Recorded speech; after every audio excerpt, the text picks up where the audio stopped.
Well, welcome back. Another wing commander that I worked for was General George Wentsch. Colonel Wentsch at the time I worked for him. He later made brigadier. At any rate, he was our wing commander at McGuire Air Force Base in New Jersey when I was flying C-141s in the early 70s, late 71 through the middle of 73.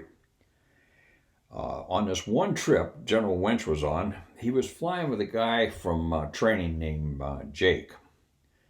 Now, I was not on the flight. I heard this story from a couple different sources, and I have no doubt it's true. At any rate, Jake loved to hear himself talk on the radio. He just was tickled by it.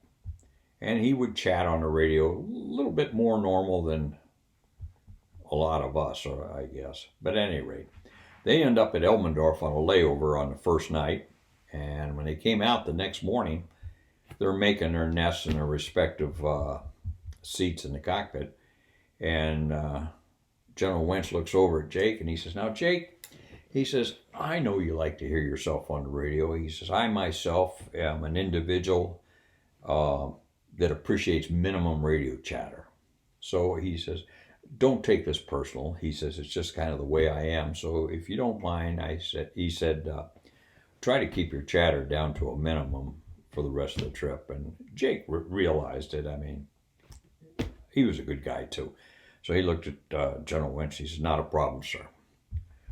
So as they were getting ready to go, Jake called for the oceanic clearance. Now, the oceanic clearance was kind of a involved clearance. You had to get cleared from takeoff to the oceanic part, and then you got another clearance from the oceanic part to the like they were going to Yokota in Japan, so he had to get it to the Japanese airspace, and then a clearance from that point into Yokota.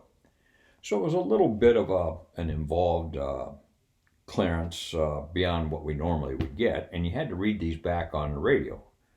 So the clearance probably came through something like MAX 60158. You're cleared to Yokota as filed. Climb and maintain 2,500 feet. Expect flight level 350 10 minutes after departure.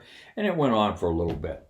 Well, as soon as this guy got done reading the clearance, Jake took the mic button on the yoke. It just went click, click. And without skipping a beat, General Wentsch looked over at him. He says, "Now, Jake, damn it." He says, "That's what I meant." He says, "One click would have been enough." So Jake just looked at him like, whoa. Anyway, one click would have been enough.